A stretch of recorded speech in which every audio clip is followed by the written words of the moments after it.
Hello bachcho, how are you all? I hope you all are fine बच्चों। तो आज हम पढ़ेंगे सुदामा चरित का आगे का भाग, ठीक है। तो आ जाइए बच्चों, काव्यांश 3 से हम करेंगे। हमने पहले वाले लेक्चर में काव्यांश 1 और 2 करा था, अब हम करेंगे थर्ड वाला। थर्ड पे आ जाओ। कछु भाभी हमको दियो सो तुम काहे न देत, चापी पोटरी कांख में रहे कहो के ही हेत, आगे चना गुरु मातु दय ते, लए तुम चाबी हमें नहीं दिए, श्याम कहे आप मुस्काए सुदामा सो, चोरी की बान में ही जू प्रवीण, पोटरी कांख में चापी रहे तुम, खोलत नहीं सुधा रस भीने, पांचली बानी अजो ना तजो, तुम तैसी भाभी के तंदुल कीन्ही। इसमें देखो मीनिंग पढ़ लेते पहले। कछु कुछ, काहे न देत किस कारण, चाबी छिपाना, पोटरी पोटली, चाबी चबाना, बान आदत, प्रवीण कुशल, पांचली बानी यानी पुरानी आदत, तजी छोड़ी, तंदुल सौगात। तो इसका प्रसंग है, प्रस्तुत काव्यांश हमारी हिंदी की पाठ्य पुस्तक वसंत भाग 3 में संकलित नरोत्तम दास जी द्वारा रचित काव्य सुदामा चरित से लिया गया है। इसमें कृष्ण सुदामा से शिकायत कर रहे हैं कि वह उसकी पत्नी द्वारा कृष्ण के लिए भेजी गई सौगात क्यों नहीं दे रहे हैं।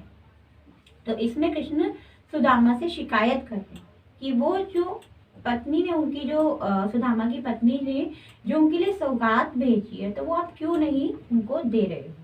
तो उसमें व्याख्या क्या है, श्री कृष्ण क्या कहते हैं कि मेरी भाभी ने जो मेरे लिए भेजा है वह तुम मुझे क्यों नहीं दे रहे हो, मेरे लिए लाई पोटली को बगल में क्यों छिपाए बैठे हो। कृष्ण उस पर ताना मारते हुए कहते हैं कि जैसे उसने बचपन में उनकी गुरु माँ द्वारा दिए चने उसे ना देकर खुद खा लिए थे, वैसे ही वह अब भी उनके तोहफे को उन्हें क्यों नहीं दे रहे हैं। मतलब कृष्ण जैसे उन पर ताना मार रहे हैं कि जैसे उसने बचपन में उनकी गुरु माँ जो थी उनको जैसे चने देती थी, तो वो क्या करते थे, उनको खुद ही वो खा लेते थे। तो ऐसे ही जो उनका जो तोहफा जो उनकी भाभी ने दिया है कृष्ण जी की, वो क्यों उनसे को नहीं दे रहे हैं। क्या वह चोरी करने में अभी भी कुशल हो गए हैं। कृष्ण जी कहते हैं कि क्या वह क्यों पोटली छिपा रहे हैं और उसे निकाल कर क्यों नहीं देते हैं। तो उसमें से कितनी सुगंधित अमृत की खुशबू आ रही है। तो कृष्ण जी क्या कहते हैं, उसमें से कितनी अच्छी सुगंधित खुशबू आ रही है, क्यों नहीं उनको देते हैं। क्या ये उनकी पहले वाली आदत छूटी नहीं है कि जब गुरु माँ उनको देती थी तो वो चोरी छिपे खुद ही कच्चे चने चबा जाती थी। तो जो भाभी द्वारा उनको तोहफा छिपा रहे हैं वो दे नहीं रहे हैं, ठीक है। तो इसका अर्थ ये है।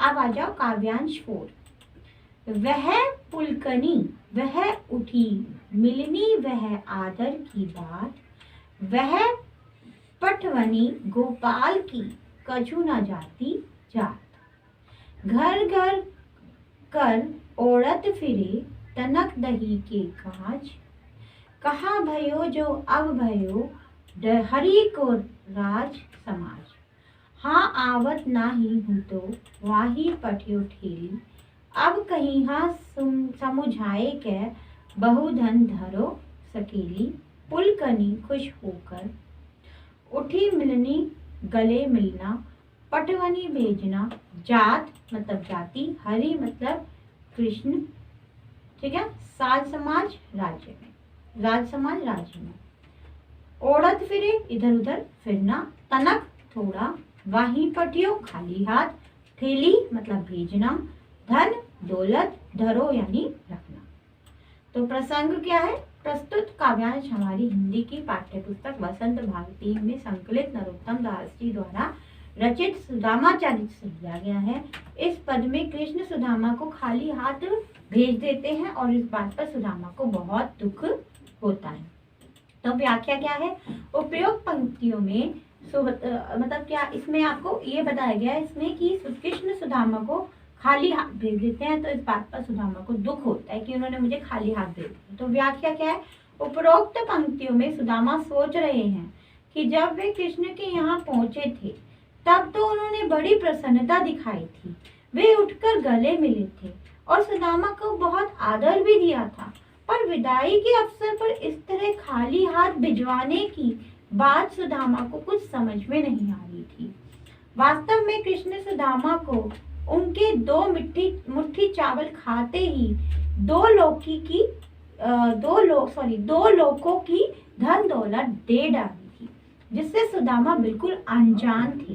सुदामा कृष्ण के बचपन को याद करके सोचते हैं कि यह वही कृष्ण है जो थोड़ा सा मांगने के लिए घर घर हाथ फैलाया करता था। भला वह उन्हें क्या देंगे?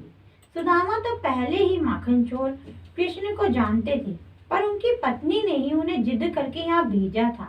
तो सुदामा बहुत नाराज थे और सोच रहे थे कि अब जाकर वे अपनी पत्नी से कहेंगे कि बहुत धन मिल गया है, अब इसे संभाल कर रखो। वे यहाँ आना नहीं चाहते थे। अब हालत यह थी कि जो चावल वे मांग कर लाए थे वह भी कृष्ण ने ले लिए थे और बदले में खाली हाथ अब वापसी हुई है। तो इसमें आपको ऊपर की पंक्तियों में आपको क्या बताएं कि सुदामा क्या सोच रहे हैं कि आए तो बड़े उससे थे कि बड़ा मन लगा कर आए थे कि खाली हाथ आए हैं कि कृष्ण जी समझेंगे और उन्हें कुछ देंगे, वो इतने बड़े राजा है ना। तो उन्हें ये लग रहा था कि जब वो गए थे वहां पर तो कृष्ण जी बड़े खुश थे और उन्होंने बड़ा आदर किया था, मान सम्मान उनका किया था। तो जब उनका मान सम्मान उन्होंने किया तो उनको ये लगा कि ये मुझे खाली हाथ तो छोड़ेंगे नहीं, मुझे इस तरह तो नहीं जाने देंगे। इतना प्यार उन्होंने दिया, इतना मान सम्मान दिया, पैर के कांटे उन्होंने निकाले, खूब गले लगाया और उन्होंने जो गिफ्ट दिया था, मतलब क्या गिफ्ट दिया था, तोहफा में क्या दिया था, 2 मुट्ठी चावल दिए थे, वो भी उनको उन्होंने दे दिए थे, बल्कि वो मांग कर लेकर आए थे। अब वो भी उनके पास नहीं थी। एक्चुअली जो क्या था, जो दिया तो कृष्ण जी ने सुदामा को बहुत कुछ था। जो 2 मुट्ठी चावल उन्होंने दिए थे उनको, तभी उन्होंने जब वो खा लिए थे तभी उन्होंने उनको 2 लोगों की धन दौलत दे डाली थी। और सुदामा इससे बात से बिल्कुल अनजान थे क्योंकि वो अभी वहीं थे, उन्हें क्या पता था ये सब। तो सुदामा कृष्ण के बचपन को याद करते सोचते कि ये तो वही कृष्ण है जो थोड़ी सी मांगने के लिए भी घर घर हाथ फैलाया करते थे, है ना। और इन्हें भला वो उन्हें क्या देगा? तो सुदामा तो इस बात से पहले ही उनको पता था कि माखन चोर है ये तो कृष्ण, है ना। और पत्नी ने तो जिद करके उन्हें यहाँ भेज दिया था। तो सुदामा इस बात से थोड़े नाराज थे। अब वो सोच रहे थे कि वो पत्नी से क्या कहेंगे कि उन्हें बहुत धन मिल गया है और अब संभाल कर रखो, और वो अब यहाँ नहीं आना चाहते।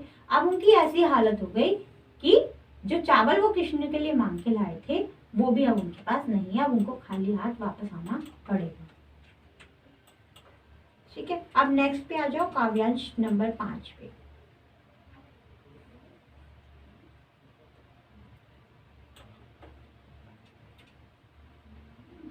वैसोई राज समाज बने, गजबाजी घने मन संभम छायो, कैदो परियो कहूँ मारक भूली, के पैरी के अब द्वारका आयो, भुवन बिलोबी के कोमल लोचत, सोचत ही सब गाँव मंझायो, पूछत पाड़े फिर सब सो पर झोपड़ी को कहूँ खोज न पाई। अब इसकी क्या व्याख्या है? पहले प्रसंग लिखेंगे बच्चों, जैसे मैंने आपको ऊपर बताया। ठीक है, प्रसंग में आप ये ऐड कर सकते हैं कि प्रस्तुत पद में श्री कृष्ण द्वारा सुदामा को धन धान्य से परिपूर्ण कर देने का वर्णन किया गया। तो व्याख्या क्या है इसमें कि सुदामा ने अपने गांव में जाकर देखा, क्या देखा कि वहां द्वारका जैसा ही ठाट बाट है और वैसा ही राज समाज है, वहां उसी प्रकार के हाथी घोड़े हैं जैसे द्वारका में थी। इससे उनके मन में भ्रम छा गया। सुदामा को लग रहा था कि वो भूलकर फिर से द्वारका ही लौट आए हैं, वे शायद रास्ता भूल गए हैं, वहां भी द्वारका जैसे भव्य महल बने हुए थे और सुदामा के मन में उन भावों को देखने का लालच आ रहा था। यही सोचकर वे गांव के बीच में चले गए।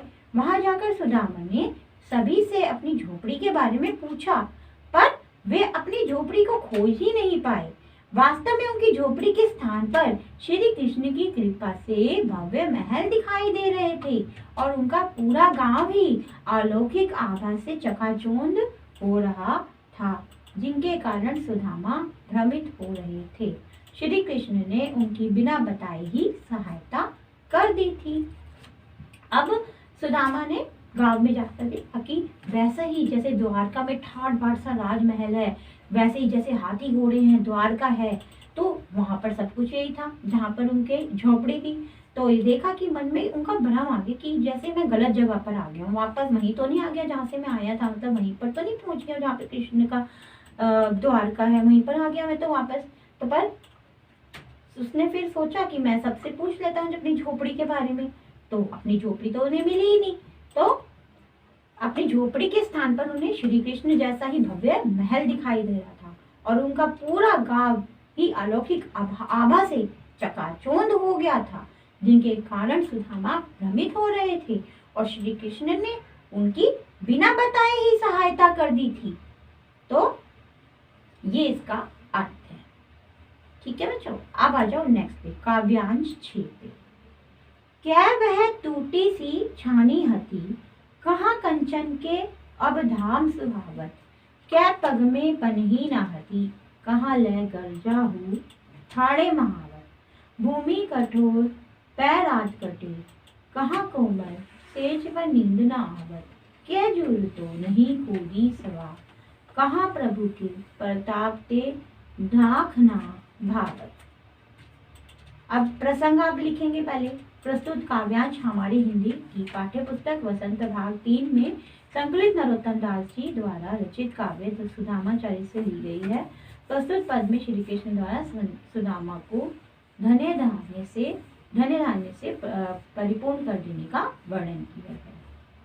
तो इसमें बताया गया है व्याख्या आपको कि कवि बताते हैं कि कहाँ तो सुदामा के पास टूटी फूटी सी फूस की झोपड़ी थी और कहाँ अब वो स्वर्ण महल सुशोभित हो रहे हैं।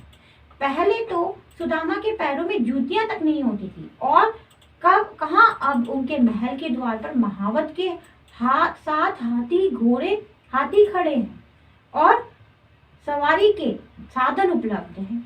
पहले कठोर धरती पर रात काटनी पड़ती थी, कहाँ अब सुकोमल सेज पर नींद नहीं आती है। कहाँ पहले तो यह हालत की उन्हें खाने के लिए घटिया किस्म के चावल भी उपलब्ध नहीं थे और कहाँ अब प्रभु की कृपा से उन्हें किशमिश मुनक्का उपलब्ध है, फिर भी वे अच्छे नहीं लगते। तो इसमें इस लास्ट वाक्य ये जो व्याख्या है, लास्ट प्रसंग है, जो इसमें कवि यही बताते हैं कि कहाँ सुदामा के पास टूटी फूटी झोपड़ी थी और कहाँ अब स्वर्ग जैसा महल सुशोभित हो गया है। और पहले तो सुदामा के पास फटी पुरानी जुतियां भी नहीं थी, वो भी नहीं थी, और लेकिन अब देखो क्या है कि कैसे ठाट बाट है। और अब तो उसके पास द्वार पर महावत के हाथी भी खड़े हुए हैं और सवारी के साधन भी उपलब्ध है। और इस कठोर धरती पर जैसे उसको रातें काटनी पड़ती थी, अब तो उसके पास क्या है, जब पहले तो उसे जमीन में सोना पड़ता था, अब तो उसको सुकोमल सेज पर भी नींद नहीं आती। और कहाँ पहले तो इसकी ऐसी हालत थी कि उसके पास खाना भी नहीं था ठीक से घटिया उसके पास चावल होते थे, लेकिन अब तो देखो वो मुनक्का किशमिश खा रहा है, वो भी उसे अब अच्छे नहीं लगते। तो इस तरह से बताया कि किस तरह से एक दोस्त ने एक दोस्त की मदद की, किस तरह से मित्रता निभाई और किस तरह से कृष्ण जी ने बिना बताए सुदामा की सहायता की।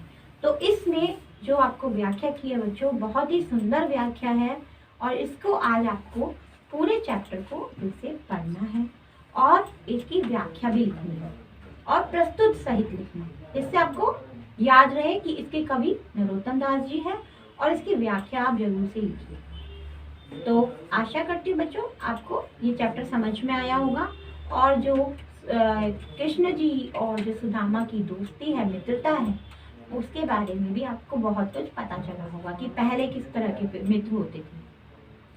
तो आज भी कृष्ण और सुदामा की जो मित्रता है उसका आज भी उल्लेख किया जाता है। आज भी जग जग उसको बोलता है कि दोस्ती हो, मित्रता हो तो कृष्ण और सुदामा जैसी, जो एक दूसरे की कठिनाई में साथ देते थे और बिना कहे एक दूसरे की हालत देखकर समझ जाते थे कि किसको क्या जरूरत है। तो आज का आपका गृह कार्य है बच्चों, इस चैप्टर को आप पढ़ेंगे और इसकी व्याख्या आप लिखेंगे। जो कुछ कठिन शब्द है वो भी आप लिख सकते हैं और पढ़ सकते हैं। तो अब बच्चों आप इसको पढ़ लेना एक बार।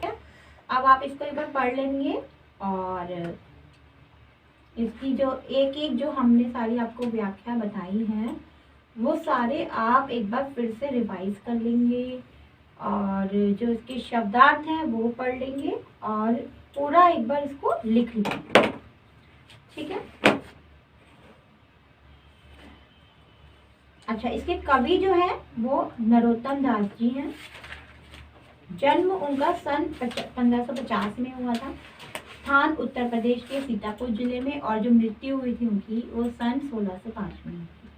तो हमने आपको इसमें सुदामा चरित के पाठ प्रवेश के बारे में बताया, सुदामा चरित की व्याख्या बताई और सुदामा चरित इसमें जो प्रश्न अभ्यास आएगा वो आपके नेक्स्ट लेक्चर में होगा बच्चों। या मैं आपको पूरा एक बार दोहा पढ़कर बता देती हूँ। व्याख्या तो आप कर लेंगे अब क्योंकि आपको समझ में आ गया है। शीस पगाना जगा तन में प्रभु जाने को आही बसे के ही ग्रामा, धोती फटी सी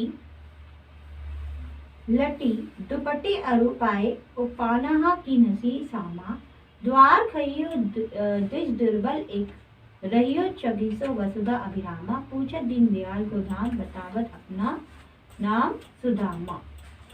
ऐसे बेहाल बेवाइन सो पग कंटक जाल लगे पुनि जोए, हाय महादुख पायो सखा तुम आए इते न किते दिन हुए, देखी सुदामा के दीन दशा करुणा करी के करुणा निधि होए, पानो परात को हाथ छुओ नहीं नैनन के जल सो पग थे, कछु भाभी हमको दियो सो तुम काहे न दे, चापी पोटरी कांख में रहे कहो केहू पेट, आगे चना गुरु माते दिए लिए तुम चाबी हमें नहीं दीने, श्याम कहो मसुकाए सुदामा सो चोरी की बानी में हो क्यों प्रवीण, पोटरी कांख में चापी रहे तुम खोलत नाही सुधा रस भीने, पांचली बानी अजो न तजी तुम तैसी भाभी के अंगुल की, वह पुलकनी वह उठमिलनी वह आदर की बात, वह पठनी गोपाल की पछू न जानी जात, खरगर की औरत फिरे तनक दही के काज,